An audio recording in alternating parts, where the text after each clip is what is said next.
Sont dès maintenant en vidéocaptation, je préfère le dire, et nous recevons avec plaisir Madame Diane Fromage, qui est professeure de droit européen à l'Université de Salzbourg. Chère Madame Fromage, vous êtes intervenue à plusieurs reprises au Sénat, nous nous connaissons maintenant. Vous suivez de très près les pratiques des parlements nationaux dans les affaires européennes et vous venez à l'instant de participer et d'assister à notre commission et vous avez récemment remis à la Commission des affaires constitutionnelles du Parlement européen une étude sur la subsidiarité, la proportionnalité et le rôle des parlements nationaux dans le processus législatif européen. Vous y analysez de manière détaillée la manière dont le respect des principes de subsidiarité et de proportionnalité a été contrôlé par les parlements nationaux et pris en compte par les institutions de l'Union. Vous formulez également plusieurs propositions que vous ne manquerez pas de nous présenter. Madame Fromage, je vous cède la parole pour 15 à 20 minutes et ensuite vous rappellerez les circonstances dans lesquelles ce rapport vous a été commandé par le Parlement européen et nous préciser les retours que vous avez pu avoir depuis sur ces propositions. Merci, c'est à vous. Oui, merci Monsieur le Président, merci et bonjour à tous. Déjà, c'est un honneur et un plaisir d'être à nouveau au Sénat pour s'entretenir de ces questions de subsidiarité. Je vous remercie encore de m'avoir laissé assister parce que c'est vrai que ça fait plus de 15 ans que je travaille sur les parlements nationaux dans l'Union européenne et notamment sur les questions du contrôle de subsidiarité. C'était bien évidemment tout à fait intéressant de voir... Voilà, exactement.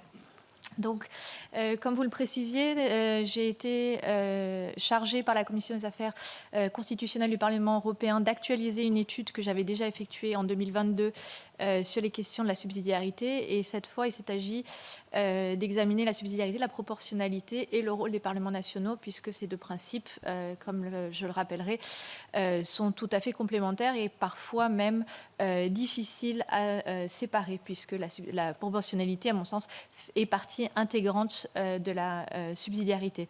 Et donc ce rapport a été présenté au Parlement européen au mois de mai et à nouveau devant tous les représentants des parlements nationaux à Bruxelles, donc le réseau des parlements nationaux. Et en effet, ça a donné lieu à certaines réactions. Et donc ce matin, je voudrais articuler ma présentation en citant, donc un peu introduire la question de la subsidiarité, de la proportionnalité, rappeler aussi ce qui était évoqué à l'instant sur la question du mécanisme ou système d'alerte précoce, pour regarder ensuite la pratique. Comment les parlements se sont-ils saisis de la possibilité qui est la leur d'examiner le principe de subsidiarité depuis le traité de Lisbonne, avant de m'intéresser aux institutions, puisqu'il a été mentionné précédemment que la Commission ne fait pas toujours une étude d'impact, etc. Donc je voudrais regarder ce que font les autres institutions, non pas seulement la Commission, mais aussi le Comité des régions et le Parlement européen. J'en ferai de même pour le principe de proportionnalité, avant de m'intéresser aux recommandations que j'ai présentées dans cette étude, et ensuite quelques réactions au sujet du projet de rapport qui a été préparé par l'eurodéputé qui s'est intéressé à ces questions. Donc on a déjà eu un projet de rapport qui a été examiné par la Commission des affaires constitutionnelles, et là j'ai sélectionné certains aspects pour discussion et vous présenterai donc mes réactions à ce sujet.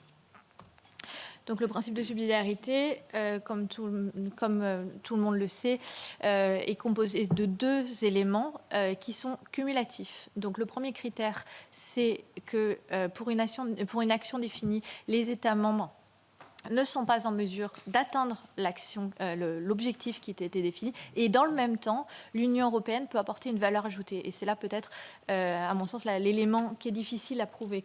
Comment déterminer la valeur ajoutée de l'Union? Comment déterminer qu'un État membre n'est pas suffisamment en mesure d'atteindre l'objectif?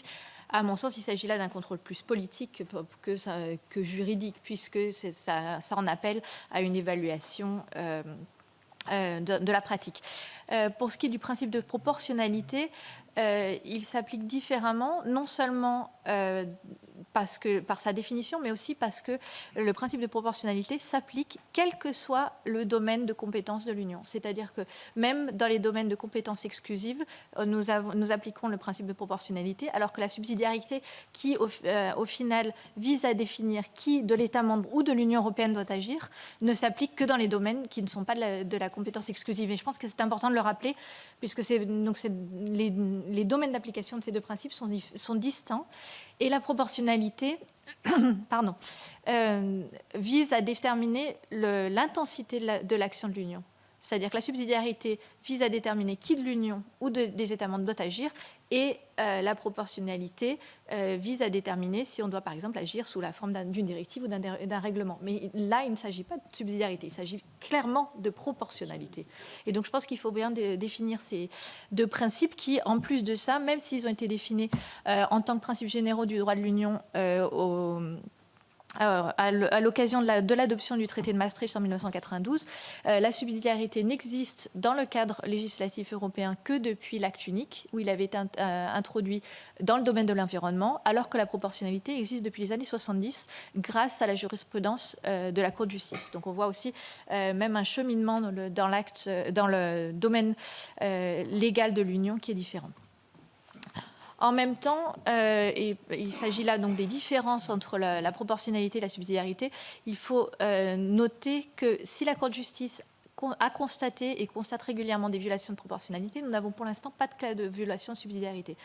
Et à mon sens, c'est probablement à cause de cette difficulté justement à saisir la nature de la subsidiarité, même si... et c'était rappelé dans le dialogue qui a précédé, selon l'article 5 du protocole numéro 2, il existe une obligation de justifier de manière qualitative et dans la mesure du possible quantitative le respect du principe de subsidiarité. Et c'est là, à mon sens, que la Cour de justice pourrait effectuer son contrôle et le fait de fait de façon de plus en plus approfondie. Donc on voit, même si nous n'avons toujours Mais c'est un contrôle sur saisine. C'est un contrôle sur saisine, oui, qui est sur saisine. Donc seuls les États membres. Alors, États membres. Seuls les États membres peuvent aller devant la Cour de justice. Néanmoins, depuis Lisbonne, les parlements nationaux peuvent demander à leurs États membres, donc c'est-à-dire à leur gouvernement, de saisir la Cour de justice. Et là, on constate une différence entre les différents États membres. C'est-à-dire que en France, comme en Allemagne, c'est un droit de la minorité parlementaire, puisque dès lors qu'une minorité parlementaire en France ou en Allemagne, par exemple, demande au gouvernement de saisir la Cour de justice, c'est de droit, c'est-à-dire que le gouvernement est obligé d'accéder à la requête du Parlement, alors que, par exemple, en Espagne, le gouvernement demeure libre d'accéder à la requête du Parlement ou pas. Et donc, on voit, en fonction des États membres, une distinction. Le RN l'a fait pour la première fois, je pense. Absolument. Donc... Oui, je disais, le RN l'a fait récemment en France. Absolument. Pour la première fois, en fait. Pour la première fois, oui. Mais... on peut peut-être en discuter à la fin, mais c'est vrai que la question, c'est aussi de voir si on utilise la subsidiarité à ce moment-là ou en amont. Et c'est peut-être un peu mon propos aujourd'hui, c'est que je pense qu'il vaut mieux contrôler la subsidiarité en amont et essayer d'avoir une influence au Conseil que d'arriver à la Cour de justice. La procédure est beaucoup plus longue, les chances de succès sont moindres, etc. Mais on a eu et là je fais une référence à un rapport de la COSAC, 3 réflexions du Bundestag d'essayer d'amener une mesure devant la Cour de justice, mais ça n'a jamais abouti. Et ce qui est intéressant, c'est que c'était même avant la reconnaissance dans les traités. C'est-à-dire que le Bundestag a déjà essayé d'inciter le gouvernement à présenter un cas devant la Cour de justice en matière de subsidiarité, avant même d'avoir ce droit reconnu. Et donc on voit là les différences aussi de relations entre gouvernement et Parlement qui sont très très fortes et importantes. Et donc il faut aussi souligner, donc, comme je le disais tout à l'heure, le principe de subsidiarité est un principe général du droit de l'Union depuis le traité de Maastricht, c'est-à-dire qu'il peut être contrôlé par la Cour de justice depuis 1992 et non simplement depuis l'entrée en vigueur du traité de Lisbonne, qui ne fait que renforcer en fait une possibilité qui pouvait donc déjà exister au niveau national. Il me semble, en ce sens, que le traité de Lisbonne est bien véritablement un point d'inflexion dans le rôle de la subsidiarité dans les traités. Et ce point d'inflexion a trait ou affecte simplement le principe de subsidiarité et non le principe de proportionnalité, puisque le principe de proportionnalité, légalement, formellement, n'est pas inclus dans le mécanisme d'alerte précoce. Et donc, c'est là où se situe peut-être la tension, même si, j'y reviendrai, dans la pratique, la proportionnalité a été intégrée depuis dans la subsidiarité. Donc les parlements nationaux, comme vous le savez très bien, sont désormais chargés de garantir le respect du principe de subsidiarité. Nous avons 3 cartons jaunes à ce jour et à mon sens, les 3 cartons jaunes ne sont pas forcément le signe d'un échec du mécanisme. Non, je pense que ce n'est pas un échec du mécanisme.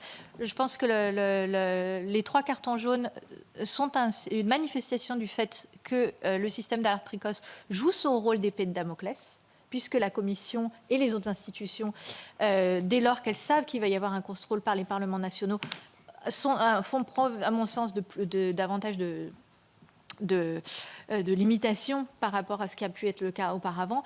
Et en plus de ça, en fait, la façon, et c'était évoqué tout à l'heure, la façon dont fonctionne le système d'alerte précoce ne veut pas dire, par exemple, qu'on n'a pas des avis motivés de subsidiarité dans le cadre du dialogue politique.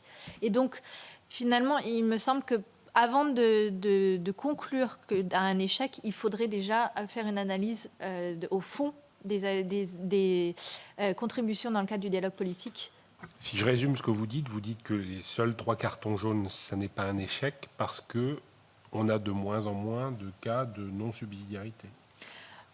Alors ça, c'est une des explications. Donc je pense qu'on a de moins en moins Avec une précaution beaucoup plus importante. Je pense qu'on a une précaution plus importante. Et puis, on a, et vous le rappeliez tout à l'heure, en fait, un changement de la perception de certains parlements nationaux de leur rôle dans l'Union. C'est-à-dire que certains ont fait le choix de se concentrer sur le contrôle au niveau national. Et c'est le cas du Bundestag, c'est le cas du Grand Comité en Finlande, qui ont dit, bon, pour avoir davantage d'influence, je vais me concentrer sur le contrôle du gouvernement, au lieu de participer à tous ces mécanismes dont finalement le succès est incertain.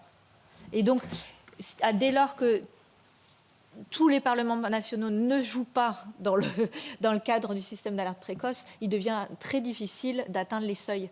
Mais on voit quand même, à mon avis, un changement de logique de la part de beaucoup de parlements nationaux qui également participent au sein des consultations. Donc, puisqu'il y a une obligation de consulter, etc., qui disent, voilà, je vais participer en amont au lieu d'attendre, parce que moi, je pense que le moment du contrôle de subsidiarité dans le cadre du système d'alerte précoce est trop tardif. Dès lors que la proposition est déjà sur la table, c'est trop tard pour influer la subsidiarité. Donc, il y a beaucoup de parlements qui en ont conscience. On regarde, si vous regardez le rapport annuel de la Commission européenne sur la relation avec les parlements nationaux, on a de plus en plus de participation aux consultations. Et ça fait sens. Donc, voilà. Donc, c'est pour ça que je pense que 3 cartons jaunes, ce n'est pas forcément significatif ou immédiatement signifiant d'un échec du mécanisme. Pas du tout. Parce que ça a aussi incité les parlements qui ne participaient pas aux affaires européennes à devenir actifs. Et donc là, on voit déjà un effet du système d'alerte précoce. Et le taux de réponse aux consultations, il est bon ? Alors, le taux de réponse aux consultations générales, je l'ignore. Nous, on essaye maintenant de... Voilà. On commence à en prendre l'habitude. Exactement. Donc, on voit... Je ne pense pas que ça soit suffisant encore, mais on voit quand même une évolution. On en a de plus en plus. Donc, et on a aussi, c'est un petit peu moins le cas dernièrement, mais on a aussi les questions des participations conjointes au dialogue politique informel. Ouais. Ce que je veux dire, c'est sur un plan plus démocratique et dans le cadre d'une commission telle que la nôtre fonctionne, la participation à la consultation, elle ne revêt pas ce caractère de discussion qu'on peut avoir préalablement en commission sur la subsidiarité. C'est-à-dire que la consultation, ça se fait entre qui et qui. C'est le président qui est sollicité par les services sur certains aspects, et puis on répond à la consultation comme ça. Voilà. Il n'y a pas une discussion préalable en commission. Enfin, je sais pas. Vas-y. On a adopté des avis politiques valant consultation. Ouais. Exactement. Donc, c'est-à-dire qu'en fait, le dialogue politique est très, très varié, puisque, comme vous le savez, il y a la partie écrite, puis il y a aussi la partie orale, où la commission se rend dans les parlements nationaux, etc. Mais peut-être... donc, il y a un mois, j'ai fait une étude, et je remercie à cette occasion Xavier Moël d'avoir participé, où on a comparé les pratiques des différents parlements nationaux dans leur participation aux affaires européennes, et peut-être... puisque les consultations sont si importantes, faudrait-il modifier en fait la façon dont vous participez aux consultations ? Je me permets de le souligner puisque vous l'évoquez. Et donc ça aussi, ça fait partie des recommandations que j'ai à la fin, de quelques idées peut-être quant à ce qui pourrait être fait. Désolé de vous avoir... Non, mais je vous en prie. Donc, si on se résume sur la pratique du système d'alerte précoce, donc il fait l'objet de critiques régulières. Je crois que ça a été très clair par rapport à la discussion précédente, mais aussi d'initiatives visant son amélioration. Et là, je voudrais quand même souligner l'initiative qui avait été la vôtre d'un groupe de travail lors de la présidence française. On a aussi régulièrement des initiatives au sein de la COSAC, etc. Donc, il y a quand même sans arrêt une réflexion quant aux possibilités d'amélioration du système d'alerte précoce qui, comme on le voit, donc on a ici la petite barre représente les avis motivés et les barres plus hautes représentent les contributions dans le cadre du dialogue politique informel. Donc une préférence marquée de la part des parlements nationaux pour les contributions dans le cadre du dialogue politique, ce qui, à mon sens, fait tout à fait sens, puisque les parlements nationaux sont des institutions politiques qui veulent participer au fond et pas simplement avoir un avis sur la subsidiarité qui, finalement, ne leur donne un rôle que réactif au lieu de leur donner un rôle proactif qui a trait au fond, finalement. Et donc, c'est comme ça que j'interprète ces questions, en plus de ce qu'on vient d'évoquer, d'une certaine fatigue des parlements nationaux, etc. Donc, vous l'évoquiez tout à l'heure, et vous avez là, donc, à gauche, la question des avis motivés, à droite, la question des contributions. Et il s'agit de l'évolution entre 2010 et 2023 de la participation des 10 parlements les plus actifs. Et donc, c'est malheureusement... peut-être, non, vous pouvez lire là. Donc on voit qu'en effet, le Sénat fait partie des chambres les plus actives si on regarde la période 2010-2023. Et on remarque cependant quand même une forte variation de la participation des différents parlements nationaux au cours du temps. Donc un même parlement n'est pas forcément actif au cours du temps. Et donc ça s'applique tant pour les avis motivés que pour les contributions. Et donc ça, c'est à expliquer par des questions, par exemple, d'élection. Il est évident qu'un Parlement, lors d'une année électorale, va participer beaucoup moins que lors d'une année ordinaire au dialogue politique ou au mécanisme d'alerte précoce. Mais on a aussi des changements dans certains parlements qui ont modifié la façon dont ils participent ou au dialogue politique ou au contrôle d'avis motivés. Et un troisième facteur d'explication, c'est aussi le fait que certains parlements, comme je l'évoquais, ont fait le choix d'arrêter de participer au mécanisme d'alerte précoce ou de participer différemment au dialogue politique. Et c'est notamment le cas des avis positifs. Donc on a certains parlements nationaux qui félicitent la Commission. Donc dès lors qu'on a une proposition de la Commission... Non, pas forcément. L'État qui l'a fait le plus, c'est le Portugal. Et l'explication qui m'a été donnée lorsque j'ai posé la question, c'est parce qu'il s'agissait de l'initiative Barroso qui est portugais. Et donc on a aussi ces questions-là, bien sûr, de nationalité, etc. Et là, je pense qu'il y a un problème, puisque vous parliez de la COSAC et d'initiative, je pense qu'il y a une réflexion à faire parmi les parlements nationaux sur l'avenir de ce dialogue politique en matière d'avis positifs. C'est-à-dire que si un avis ou une contribution est adoptée pour féliciter la Commission, est-ce que c'est vraiment nécessaire? Parce que ça entraîne une mobilisation des services de la Commission et des chercheurs par la même occasion pour finalement répondre, puisque c'est le commissaire qui, comme vous le savez, qui répond à chacun dès lors qu'un Parlement va dire voilà, nous félicitons la Commission pour l'initiative. Je ne suis pas certaine que ce soit le meilleur usage des ressources et que ça vraiment participe d'un dialogue entre la Commission et les parlements nationaux. Donc peut-être qu'il y a une réflexion à avoir là-dessus sur l'avenir du dialogue politique.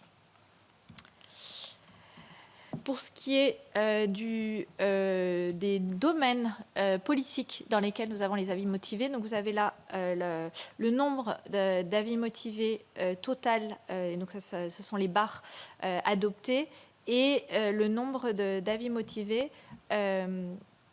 comparé au nombre total d'initiatives adoptées dans les différents domaines politiques. Et donc là, ce qui est intéressant et non surprenant, c'est qu'on a le plus d'avis motivés, par exemple, pour ce qui est du domaine fiscal, donc la taxe sur les entreprises. Nous avons aussi de nombreux avis motivés par rapport à la libre circulation des travailleurs et également sur les questions du domaine de liberté, sécurité et justice. Et donc, ce sont des domaines qui sont très proches de la souveraineté nationale, dans lesquels l'Union européenne a des compétences, mais qui sont beaucoup plus limitées que, par exemple, dans des questions de marché intérieur, où on a beaucoup moins d'avis motivés, beaucoup moins de contestation de la part des parlements nationaux. Donc on voit quand même une différence très importante de la mobilisation des parlements nationaux selon les différents domaines politiques. Quant au rôle ou à la réaction des institutions par rapport au principe de subsidiarité, donc comme je le disais tout à l'heure, et merci de m'avoir donné la parole, il est quand même important de noter que l'attention de la Commission sur le contrôle de subsidiarité et sur les parlements nationaux en général s'est vraiment accrue au fil du temps. Donc on n'est plus du tout dans la même logique, dans la même relation qu'il y a 15 ans lorsque le système d'alerte précoce a été introduit. La qualité de ces réponses, même si elle pourrait encore être améliorée, c'est à mon sens malgré tout améliorée au fil du temps. On voit quand même la Commission répondre davantage aux objections qui ont été formulées par les parlements nationaux, alors qu'il y a 10 ans, les réponses pouvaient être vraiment simplifiées et beaucoup moins entrer dans le fond. La justification des propositions législatives s'est améliorée, mais pourrait encore être améliorée. Donc là, je fais évidemment référence aux études d'impact ou au mémorandum explicatif. Et j'y reviendrai, mais c'est vrai que je pense qu'il faut quand même distinguer la question du mémorandum qui est inclus et traduit dans toutes les langues par rapport à l'étude d'impact, puisque l'étude d'impact n'est pas forcément traduite dans toutes les langues. Et donc, c'est vrai que certains parlements, et c'était évoqué tout à l'heure, donc le délai de 8 semaines court à partir du moment où toutes les traductions sont disponibles et non dépôt du texte. Et donc, c'est-à-dire qu'il y a certains parlements nationaux qui ont fait le choix de dire, voilà, dès lors que la proposition est disponible en anglais, ils commencent leur travail, et ce qui leur permet d'avoir davantage de temps et pas seulement 8 semaines. Et donc, c'est vrai que c'est une façon de travailler qui est différente. Et puis, pour ce qui est de la Commission, on a aussi la grille de subsidiarité qui était introduite en 2018. Donc, en 2017, on a eu un groupe qui était présidé par le vice-président Timmermans sur la subsidiarité, la proportionnalité et faire moins de façon plus efficace. Et donc, on avait 3 représentants de parlements nationaux, 3 représentants du comité des régions qui se sont réunis pendant 6 mois et ont recommandé l'introduction d'une grille de subsidiarité, puisque un des problèmes auxquels la Commission était confrontée, surtout au début, c'était des définitions de subsidiarité qui étaient différentes entre les différents parlements nationaux. Et donc, la Commission européenne se retrouvait avec des avis motivés adoptés sur la base de définitions différentes par les parlements nationaux. Et en plus, vous évoquiez tout à l'heure la question des rapports interparlementaires. Dès lors que les parlements nationaux opèrent sur une base qui est différente, il devient très difficile de se coordonner. Et donc, à mon sens, la grille de subsidiarité, qui est maintenant incluse pour toutes les propositions d'une certaine importance politique, a certainement contribué à une meilleure justification de la subsidiarité, d'autant qu'elle inclut la subsidiarité et la proportionnalité. Et c'est pour ça que je disais tout à l'heure, la proportionnalité n'est pas dans les traités incluse dans le contrôle de subsidiarité, mais dans les faits, elle a été désormais incluse parce qu'il devient très difficile de distinguer les deux principes. Pour ce qui est des entités régionales et locales, et je sais que c'est une question qui est aussi chère à cette commission, l'intérêt de leur part s'est estompé au fil du temps. Donc les parlements régionaux, au moment de l'entrée en vigueur du traité de Lisbonne, étaient très très actifs, se sont adaptés, etc. et participent beaucoup moins au contrôle de subsidiarité. Néanmoins, ils ont fait l'objet d'une très grande attention. Et là, pour moi, il existe un danger, puisque certains parlements nationaux, et c'est notamment le cas du Parlement bavarois, ont décidé d'envoyer leurs avis motivés directement à la Commission. La Commission a fait un effort, puisque désormais, ces avis motivés sont publiés sur le site de la Commission européenne, alors qu'il s'agissait précédemment d'un dialogue secret. Maintenant, on a la possibilité de regarder. Mais on a 73 ou 76, je crois 73 assemblées régionales au sein de l'Union européenne. Imaginez si 73 assemblées régionales commencent à envoyer leurs avis motivés à la Commission européenne. C'est absolument impossible. Et puis, au-delà de ça, à mon sens, se pose la question quand même d'un déséquilibre des pouvoirs. C'est-à-dire que ces questions, les rapports entre parlements régionaux et autorités fédérales sont une question nationale qui ne devrait pas être reflétée dans une relation directe avec la Commission européenne. Donc, à mon sens, il faudrait continuer à centraliser au niveau national pour avoir un dialogue États-membres, Commission européenne. Donc, on a ces questions-là.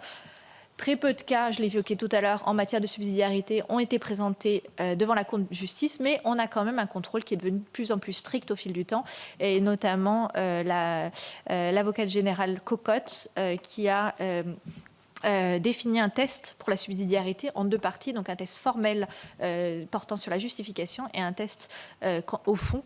Et donc, on remarque quand même que la Cour de justice est de plus en plus menaçante, notamment pour ce qui est de la justification. Pour ce qui est du principe de proportionnalité, la Commission examine couramment les 2 principes, donc proportionnalité et subsidiarité, ensemble. Et donc, on voit aussi là la pratique qui se reflète. C'est également le cas du Comité des régions. Et la justification en matière de proportionnalité pourrait là aussi être améliorée. Et à mon sens, c'est encore plus urgent qu'en matière de subsidiarité. Le Parlement européen n'accorde que peu d'attention au principe de proportionnalité, alors que la Cour de justice, et je le disais lors de mon introduction, examine très couramment la proportionnalité et fait preuve là, même si elle a déjà constaté la violation du principe de proportionnalité, d'une certaine déférence à l'égard du législateur. Donc le principe qui est appliqué, c'est qu'il y a une violation que lorsqu'il n'est pas possible de déterminer comment le législateur a fait son choix. Donc il y a une certaine différence, mais malgré tout, comme je le disais, on constate des cas de violation et des actes qui ont été annulés sur la base de la proportionnalité. Et j'en arrive à mes recommandations qui sont au nombre de 10.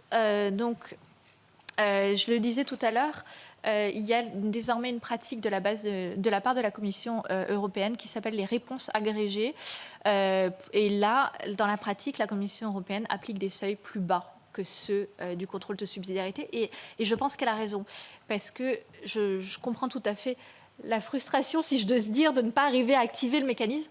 Mais je pense qu'il y a quand même un danger qui existe. C'est-à-dire que si on abaisse les seuils de façon significative, on risque déjà de bloquer la procédure législative européenne et surtout, et dans le contexte actuel, on risque un détournement du mécanisme d'alerte précoce qui serait alors utilisé par les parlements nationaux pour une opposition politique, et c'était très clairement le cas lors du 3e carton jaune. Lors du 3e carton jaune, les parlements nationaux avaient une opposition de fond et politique et ont utilisé, détourné le mécanisme d'alerte précoce pour montrer leur opposition politique. C'est-à-dire que vous dites qu'il y avait suffisamment de parlements nationaux pour aller politiquement contre la Commission. C'est-à-dire qu'en fait, ce qui s'est passé, c'est que les gouvernements, donc le 3e carton jaune qui portait sur les travailleurs détachés, a fait l'objet d'un carton jaune régional, c'est-à-dire que tous les avis motivés qui ont conduit à l'activation du mécanisme venaient d'Europe de l'Est, Europe centrale, Europe de l'Est, à l'exception du Danemark, puisque le Danemark avait une objection constitutionnelle, donc de nature. Mais si on ne considère pas le cas danois, les États membres d'Europe de l'Est étaient contre, et donc les gouvernements se sont concertés.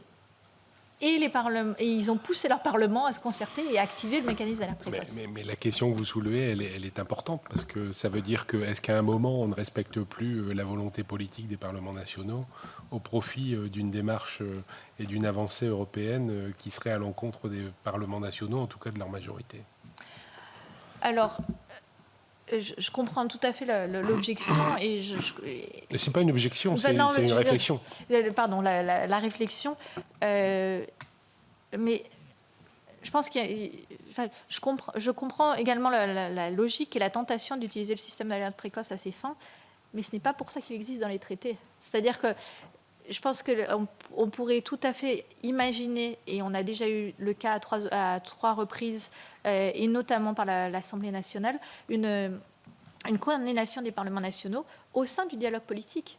Opposition de fond, très bien, avis ou concertation, mais détourner le système d'arrêt précoce, parce que, et la raison pour laquelle j'insiste là-dessus, c'est que la Commission européenne, dès lors qu'elle examine les avis motivés dans le cadre du système d'alerte précoce, elle est tenue par le cadre des traités. Quelles sont les possibilités pour la Commission européenne de répondre lorsque le système d'alerte précoce a été activé? Elle ne peut examiner que la subsidiarité au sens strict.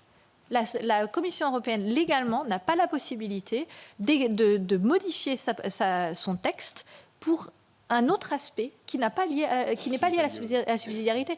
Et donc c'est pour ça que je pense que l'instrument, bien sûr politiquement, et je comprends tout à fait, est beaucoup plus visible, etc. Mais si ce que les parlements souhaitent, c'est un changement qui aille au-delà de la subsidiarité, alors ce n'est pas l'instrument à utiliser. La réflexion est intéressante. Puisque après, la Commission a les mains liées. Donc, je pense que, et c'est là où il peut y avoir frustration, c'est là où on peut discuter de ce qui s'est passé lors des premiers, des deuxièmes cartons jaunes, de la réaction de la Commission, etc. Je ne suis pas du tout en train de dire que la Commission fait tout bien, mais je pense qu'il faut tenir compte du cadre dans lequel elle opère. Donc, alors, la question du délai est très sensible, et donc, ce qui s'est passé, notamment en réponse au groupe de travail en 2017, c'est que le délai de 8 semaines a été appliqué de façon plus souple. C'est-à-dire que certaines périodes sont exclues du compte. Noël, par exemple. On a certaines périodes de l'année qui, en fait, ne rentrent pas en compte pour les 8 semaines. Et donc, je pense qu'il faut continuer à agir dans cette direction. Je pense également que la Commission européenne devrait continuer à fournir des réponses détaillées et individuelles aux contributions, donc aux contributions soumises dans le cadre du dialogue politique, et à souligner leur impact. Et ça, je pense que c'est un aspect qui est important, qui est difficile parfois. La Commission européenne, donc dans son rapport annuel, souligne comment elle a tenu compte des avis des parlements nationaux, mais je pense qu'il faudrait aller davantage dans ce sens, puisque ça permet aux parlements nationaux de comprendre comment leur avis a eu une influence, en fait, et c'est également le cas bien sûr du législateur, donc du Conseil et du Parlement européen, puisque dès lors que des amendements vont être faits au cours du processus législatif, ils devraient également tenir compte de ce qu'ont dit les parlements. À mon sens, et je le disais tout à l'heure, les députés nationaux ou les parlementaires nationaux devraient se voir attribuer un rôle plus positif et plus proactif, puisque la subsidiarité est certainement simplement négative et très restreinte, avec un carton vert. Donc le carton vert... Exactement, mais je pense qu'il faut continuer à essayer d'avancer sur le carton vert. Le carton vert, ce serait une possibilité qui ressemblerait à celle du Parlement, qui existe déjà pour le Parlement européen, d'inviter, pour les parlements nationaux, d'inviter la Commission européenne à réfléchir, à faire une proposition dans un certain domaine. Donc on en a déjà eu 3, un par la France, je le disais tout à l'heure, l'autre par l'Estonie, et le troisième, j'ai oublié l'État membre qui avait été à l'origine de ce carton vert. Mais on a déjà une pratique, et je pense que ça pourrait être intéressant de réactiver cette pratique. Et la Commission devrait également prendre en compte toutes les contributions qu'elle reçoit, même si aucun carton jaune n'est déclenché. Les parlements nationaux, à mon sens, devraient également essayer de fournir une traduction. Parce qu'aujourd'hui, donc je ne sais pas si vous le savez, donc on a une plateforme qui permet à tous les parlements nationaux d'échanger entre eux, de voir IPEX, de voir ceux qui sont en train d'examiner une proposition, etc. Et en fait, lorsqu'on regarde les contributions qui sont soumises dans le cadre du dialogue politique, nombre d'entre elles sont fournies dans la langue du Parlement national. Donc c'est un petit peu dommage, ça empêche la coopération interparlementaire. Alors aujourd'hui on a DeepL, etc. Mais c'est vrai que ce n'est pas forcément un effort trop important. On voit souvent oui. Que la traduction, en plus, les mots justes dans les sujets traduction, c'est parfois, quelquefois compliqué. Hein. C'est ça. Et donc c'est important et c'est dommage à mon sens. Une traduction française d'un texte anglais, quelquefois au moment des conclusions de la COSAC, nous on le voit, l'interprétation n'est pas toujours la même en fonction des États membres. Hein. Absolument. Oui, et c'est pour ça que les parlements nationaux eux-mêmes ne se saisissent pas de cette opportunité de diffuser leur opinion politique. IPEX devrait, à mon sens, être utilisé comme la seule plateforme d'échange interparlementaire et devrait être amélioré. Puisqu'aujourd'hui, en fait, le problème, c'est qu'on a un site de la Commission européenne, un site du Parlement européen et IPEX qui tous parlent de la subsidiarité.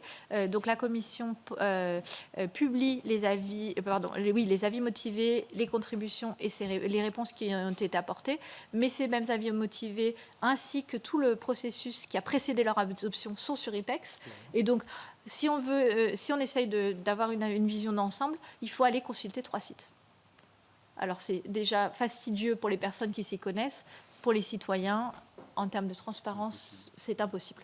Donc je pense qu'il y a vraiment, à mon avis, il y a un problème bien sûr politique, mais peut-être qu'il faudrait pousser en cette direction, donc d'un hub de subsidiarité où toutes les informations seraient disponibles. Je pense que je le disais tout à l'heure, donc les parlements nationaux devraient définitivement participer à un stade plus précoce, donc au moment des consultations, au lieu d'attendre que la proposition leur arrive. Et il faudrait, je pense, relancer les efforts collectifs, au moins de mise en commun des priorités sur la base du programme de travail de la Commission européenne. Donc certains parlements nationaux, et je crois que c'est le cas du Sénat, si je ne m'abuse, sélectionnent en amont les propositions qui sont probablement plus importantes ou sur lesquelles il faudra faire un suivi. Alors, oui, et beaucoup de parlements nationaux le font. Et il y a environ une dizaine d'années, dans le cadre de la COSAC, était préparé un tableau dans lequel était simplement introduit, le Sénat français a adopté un document qui spécifie telle et telle priorité sur la base du programme de travail de la Commission. Le Sénat italien faisait la même chose. Et donc, il y en avait simplement un tableau qui permettait à l'avance de voir un petit peu les potentielles alliances. Quels étaient les parlements nationaux qui allaient étudier telle proposition. Et donc, évidemment, à travers le réseau qui existe à Bruxelles, permet aussi en amont, dès lors que la proposition est disponible. Et donc, je pense qu'il faudrait absolument le relancer au sein de la COSAC. Et en même temps, il faudrait pousser la Commission, dans ce cas-là, à avoir un dialogue politique et collectif avec les parlements nationaux. Pourquoi ne pas organiser, dans le cadre de la COSAC, une discussion sur le programme de travail sur la base de ce tableau ? Pour tout vous dire, la dernière COSAC en Pologne, on a eu le droit à une vidéo du commissaire Šefčovič, c'est tout. Je sais. Mais je sais. Ça a fait, c'est pour ça que je parlais du Parlement européen tout à l'heure. Ça a choqué tout le monde. Et pourtant, j'ai une amitié profonde pour Šefčovič, mais il ne pouvait pas se déplacer. Mais on n'a eu personne de la Commission. Oui, mais à mon sens, c'est une erreur de fond. C'est une erreur de fond. Et en plus, une vidéo, c'est-à-dire que si au moins ça avait été une visio, parce que la vidéo n'est pas un dialogue. C'est-à-dire qu'on vous donne une information et puis c'est tout. Et moi, je pense qu'il faudrait que la Commission en fait, invite les parlements nationaux lors d'une réunion, en marge d'une réunion qui se tient déjà à Bruxelles, aller au Berlaymont, tous les parlements nationaux, avoir une discussion, parce qu'en plus, je pense qu'il ne faut pas oublier... Alors, on le fait au travers de la conférence économique. Oui, l'article 13. L'article 13. Oui, mais c'est pas le même... Mais c'est les commissions des finances, plus. Absolument. Ouais. Moi, j'y vais parce que je suis commission des finances. Absolument. Alors, je suis associé en tant que président de la commission des affaires euros, mais parce que je suis à la commission des finances. C'est effectivement le seul moment d'échange. C'est ça. Et donc, je pense qu'il y a un vrai besoin, d'autant que je pense qu'il ne faut pas oublier que nous, à Paris, on a quand même de la chance, on est proche de Bruxelles. Et je sais qu'il y a de très nombreuses délégations du Sénat et de l'Assemblée qui se rendent à Bruxelles, qui ont un échange avec un Chypriote. C'est confidentiel. C'est confidentiel. Et puis un Chypriote, un Maltais, un Estonien ne peut pas le faire. C'est déjà 4 heures d'avion. Et donc le dialogue, la relation à la Commission européenne et aux affaires européennes est nécessairement différente. Alors un exercice peut-être qui a été loupé dans ce cadre-là, alors qui a été loupé parce que je ne sais pas, ou trop long ou sans conclusion, c'est la conférence sur l'avenir de l'Europe. Ah, absolument. Où on avait tout le monde. Absolument. Mais La Commission a pris le dessus, et puis voilà, puis c'est tombé dans les... Oui, oui. C'était 6 mois intenses où on voyait effectivement les commissaires. C'est ça. Mais je pense qu'il y a moyen d'améliorer et à moindre coût, parce qu'une des questions, et c'était évoqué tout à l'heure, il y a quand même une question de ressources pour les parlements nationaux qui ont autre chose à faire et doivent se rendre déjà à une multitude de relations interparlementaires. Et je pense que ça serait assez facile à mettre en place. Je pense que les parlements nationaux devraient également jouer un rôle dans les initiatives de Fit for the Future. Donc, c'est le nouveau nom de Refit auparavant. Donc, c'est les questions de l'évaluation des mesures législatives qui existent déjà. Donc ça, je pense qu'il y en a une importance accrue des parlements nationaux, puisque ce sont les parlements nationaux qui peuvent voir comment les mesures législatives ont été mises en place au niveau national. Et donc, il faudrait... c'est mon dernier point. J'ai effectué une étude quantitative des mentions des parlements nationaux dans les textes européens adoptés depuis 2009. Donc, du nombre, c'est vraiment quantitatif. Et c'est très intéressant puisqu'on constate que si les parlements nationaux sont mentionnés à de nombreuses reprises, dans la majorité des cas, c'est pour indiquer la proposition a bien été transmise aux parlements nationaux. Et les références sur le fond des parlements nationaux, parfois on prévoit un dialogue. Il faudra, lorsque la mesure a été mise en place, avoir un dialogue avec les parlements nationaux, etc. Mais on a très peu, finalement, de reconnaissance des parlements nationaux en tant qu'organe représentatif national et pas comme un stakeholder normal. Et c'est exactement la même chose dans le cas des consultations. Et ça, je pense que c'est un petit peu le problème, c'est-à-dire que l'importance spécifique des parlements nationaux et de leur rôle n'est pas reconnue, d'autant que l'Union européenne, et vous le soulignez dans votre rapport du mois de décembre, a agi dans un nombre de domaines accrus. Et je ne suis pas sûre qu'il y ait une erreur, c'est-à-dire que je pense que la Commission européenne, ou l'Union d'ailleurs, ça n'a pas la Commission, devait agir, mais il faudrait reconnaître cette importance spécifique des parlements nationaux qui ne sont pas une ONG ou des citoyens. Alors cette part de fleurs lancées qui ne vient pas de la Commission, en général, nous on se les lance en faisant notre point spécifique sur l'influence de tout ce qu'on a apporté qui peut intégrer tel ou tel texte ou qui a permis sa modification. Merci beaucoup, c'est très intéressant et je pense que ça suscite des questions de nos collègues. J'ai vu Dominique Delège peut-être, et ensuite Ronan. Qui d'autre? Oui, Sophie. Merci, Président. Ce n'est pas tant une question qu'une réflexion que m'inspirent vos propos, Madame Fromage, et notamment sur la subsidiarité à laquelle nous sommes tous très attachés. Mais en vous entendant, je me suis rendu compte un peu plus de la difficulté d'apprécier cette notion, puisque j'ai noté qu'elle s'appréciait par rapport à la capacité à agir ou à pas agir des États membres et la plus-value que pourrait apporter la Commission. On est vraiment dans le subjectif, parce qu'au fond, qui peut apprécier la capacité d'un État membre à agir peut exprimer une volonté et son voisin considérer que cette volonté n'est pas suffisante et qu'il n'a pas les moyens de la mettre en œuvre. Et tant qu'à la plus-value de la Commission, elle ne peut a priori s'apprécier qu'après coup. Et je parle sous le contrôle de François Bonneau, mais quand je relis cette question-là au dossier qui nous rassemble, EDIP, en matière de défense, moi je dénie quand même à la Commission la capacité de déterminer notre capacité à agir dans le domaine de la défense. Et la plus-value de la Commission dans ce domaine, elle reste à démontrer en tout état de cause. Elle n'est pas uniforme, appréciée à l'aune de chacun des pays. C'est-à-dire que j'entends bien que certains pays vont trouver une plus-value dans l'apport de la Commission, d'autres ne vont pas la trouver.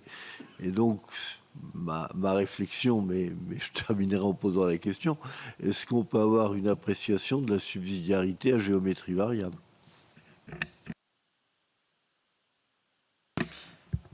Merci, Monsieur le Président. Professeur, j'aimerais savoir si dans le cadre de vos travaux, vous tentez également de mesurer ou d'inventer des outils de mesure de l'impact, de l'influence des parlements nationaux sur les textes européens. Et par exemple, vous nous avez présenté des statistiques qui démontrent le nombre d'avis motivés ou de contributions des parlements nationaux. Mais le fait de produire beaucoup d'avis motivés ou de contributions, est-ce que l'impact est proportionnel au nombre de textes? Bon, pour le dire autrement, est-ce que certains parlements nationaux qui émettent peu d'avis motivés ou de contributions ont un impact très fort? Est-ce qu'il existe des stratégies pour justement influencer le travail européen, par exemple en créant des alliances voilà, des alliances entre parlements nationaux? Est-ce que c'est, voilà, pour le dire autrement, quelle est la bonne stratégie? Est-ce que c'est beaucoup de textes? Est-ce que c'est des alliances? Est-ce que c'est ailleurs? Voilà. Et donc, je pense que voilà, vous avez compris le sens de ma question, parce que, in fine, c'est quand même la vocation principale, me semble-t-il. C'est-à-dire qu'il faut quand même mesurer la finalité, c'est-à-dire que comment ça se matérialise concrètement dans les textes européens. Je vous remercie. Merci beaucoup. Moi, j'avais une petite question. Je reviens sur votre proposition sur le carton vert, pour savoir quel serait le fondement juridique. Juste brièvement, merci. Moi, je voudrais compléter la question de Dominique Delège dans le domaine de la santé. Je regarde ces questions et je vois une évolution qui est en fait très rapide. Alors, probablement, la pandémie a provoqué quelque chose au niveau européen. Et d'ailleurs, le Parlement européen a créé, c'est tout récent, une commission santé qui n'existait pas jusque-là et qui montre, voilà, avec un président qui est très proactif. On va étudier bientôt un avis sur les médicaments critiques. On voit là que la Commission, clairement, elle veut aller organiser même, au nom de l'efficacité, les chaînes de constitution de stock avec la répartition dans les États membres. Donc on voit une évolution qui est quand même extrêmement rapide et ça rejoint donc la question au fond de Dominique Delège. Il y a quelque chose quand même de très politique dans cette appréciation et on peut être interrogatif sur l'évolution actuelle tout de même.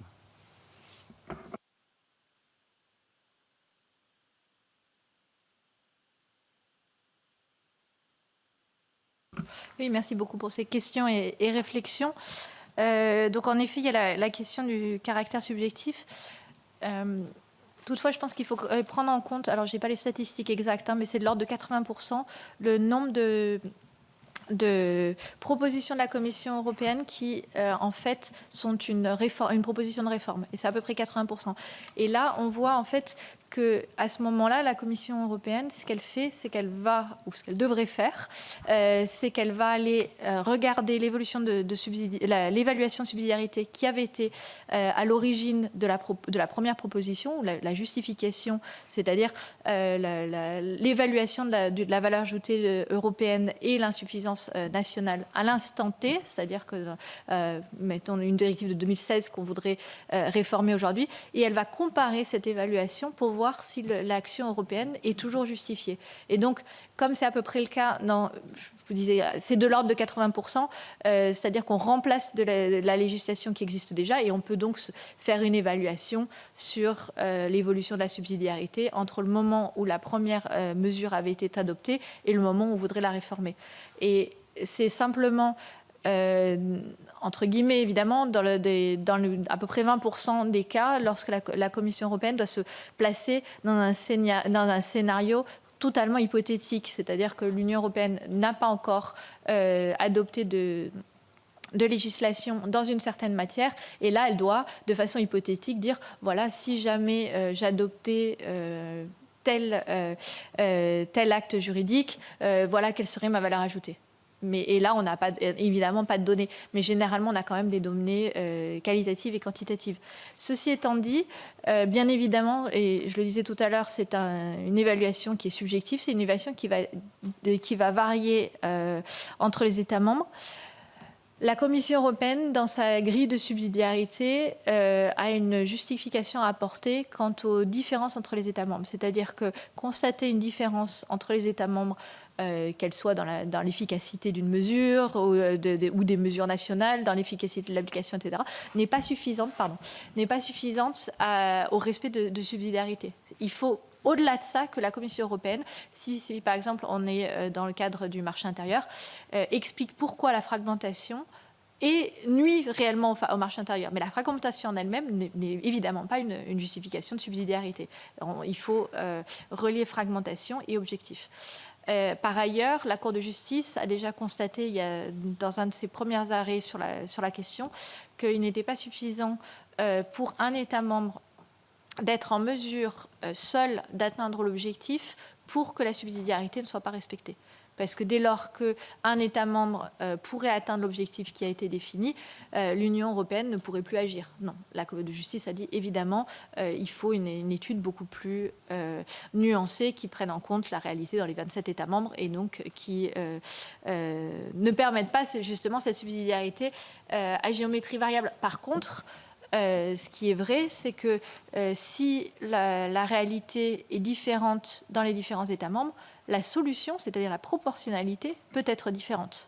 Si on constate que, et c'est un des exemples typiques, par exemple en matière de pollution, la pollution a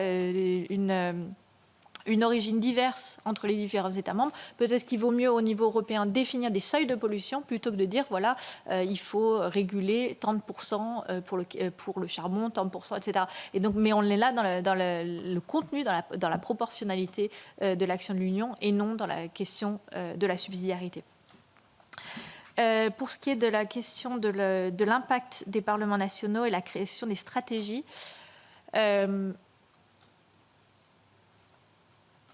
si vous me permettez, je pense que la question est beaucoup plus large en fait. Elle ne se limite pas simplement à la question des contributions ou des avis motivés, puisque en fait, et je sais que là le Sénat français est potentiellement désavantagé au regard de sa position institutionnelle vis-à-vis du gouvernement, puisqu'il n'y a pas de relation de confiance entre le gouvernement et le Sénat, mais les parlements nationaux, et ça s'applique également aux parlements régionaux, lorsqu'ils ont vraiment une priorité politique, vont commencer à chercher à avoir une influence partout, en fait. Donc, auprès de la Commission, consultation, avis politique, avis motivé, Parlement européen, eurodéputés d'une même famille politique, par exemple, ou députés selon une logique nationale, et Conseil.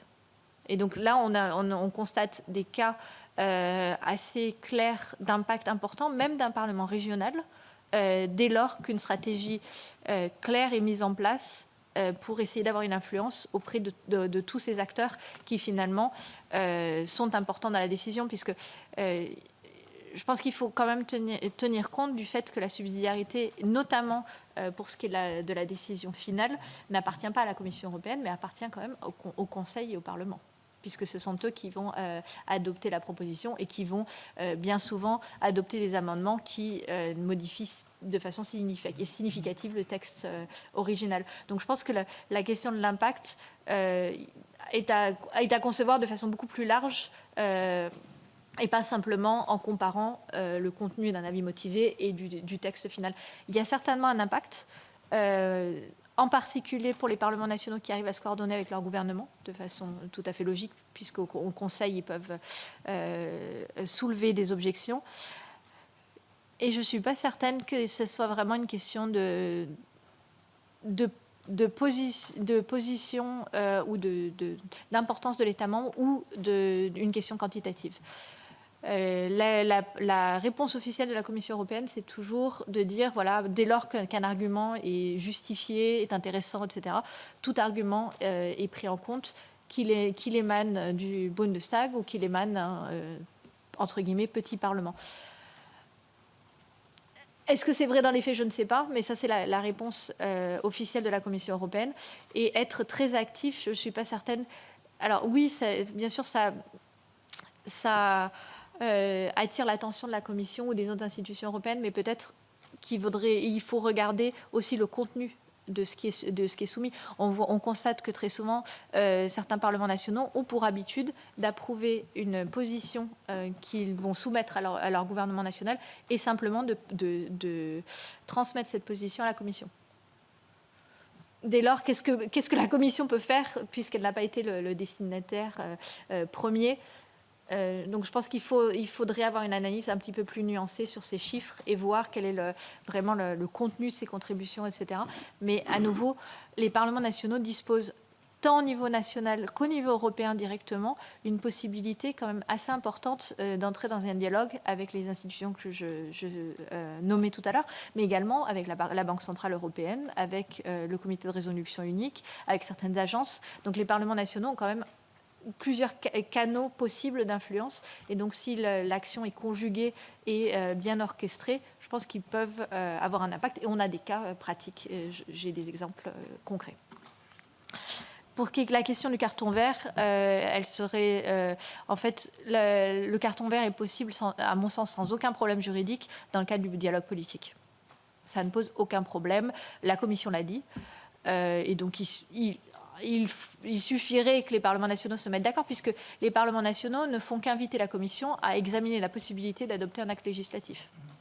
Donc, dès lors, on n'a pas forcément besoin d'une base juridique. On peut simplement s'inscrire dans le cadre d'un dialogue politique, d'une volonté politique des parlements nationaux coordonnée. Et je conclurai avec la question sur la santé et la question de l'évolution. Là aussi, on constate effectivement une action européenne qui est bien plus intense qu'elle ne l'a été il y a quelques années. On constate également un renforcement des agences, et je crois que c'est aussi un sujet qui occupe votre commission. Mais à mon sens, la question, par exemple, des agences et d'une coordination accrue au sein de l'Union européenne, il ne faut pas oublier déjà que les agences, pour la plupart d'entre elles, sont créées sur la base de l'article 114 TFUE, c'est-à-dire l'harmonisation en matière du marché intérieur, donc base juridique qui quand même requiert l'approbation des États membres. En plus, les agences sont souvent en fait souhaitées par les États membres, puisque les agences en fait rassemblent les experts nationaux qui, eux, ensemble, vont définir des standards qui vont ensuite être applicables dans les États membres. Alors là, on a toutes les questions de la soft law, etc. Mais malgré tout, souvent, les agences sont privilégiées par rapport à une nouvelle direction générale de la Commission européenne, puisqu'elle permet aux États membres de continuer d'avoir une influence. Donc peut-être, puisque vous parliez je simplifie, de perte de potentiel d'influence ou peut-être j'ai mal compris la question, mais d'exercice de davantage de compétences au niveau européen, en tout cas. Mais les parlements nationaux pourraient aussi contrôler davantage leurs représentants nationaux dans ces agences. De même qu'elles pourraient contrôler davantage le Conseil. Donc, et je terminerai en disant qu'en effet, on a une inflation législative européenne ou une inflation de mesures européennes, donc en matière de santé, mais en matière d'autres politiques également, en réponse aux crises auxquelles nous avons été confrontés.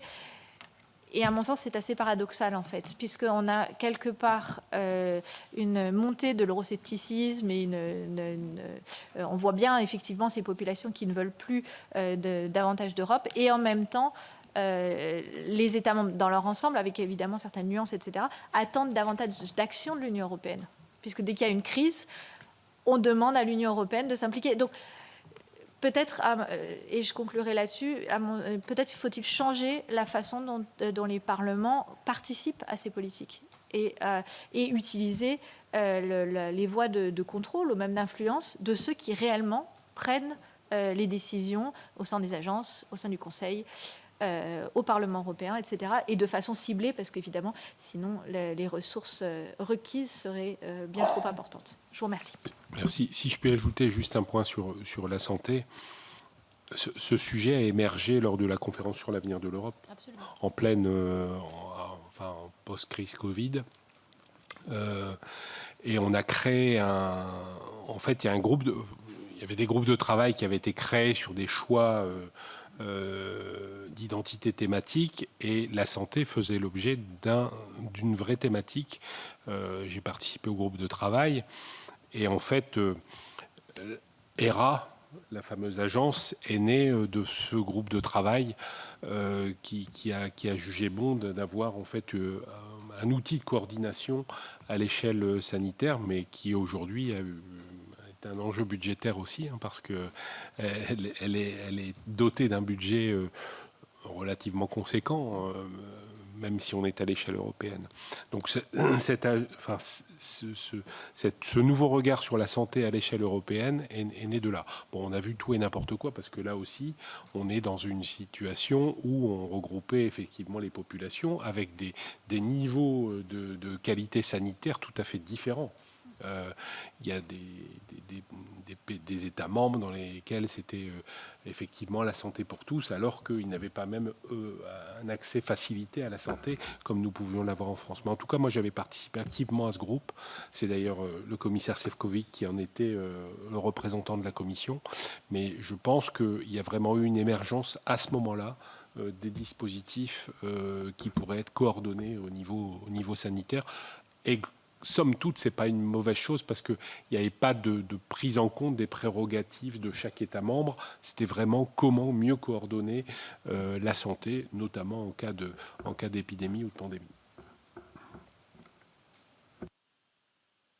Écoutez, merci. S'il n'y a pas d'autres conversations, merci, c'était vraiment très intéressant. On voit le regard affûté sur ces questions-là qui nous amène aussi à avoir une réflexion quelquefois peut-être différente. Pas pour autant que je prendrai un autre cap sur la volonté de voir une influence plus forte des parlements nationaux sur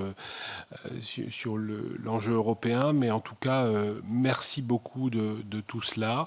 Je pense qu'on regarde de tout ce que vous dites, on va encore essayer de travailler plus en amont qu'on ne le fait aujourd'hui. Je crois que c'est vraiment l'enjeu, mais ça, je l'avais déjà dit au président Larcher il y a quelque temps.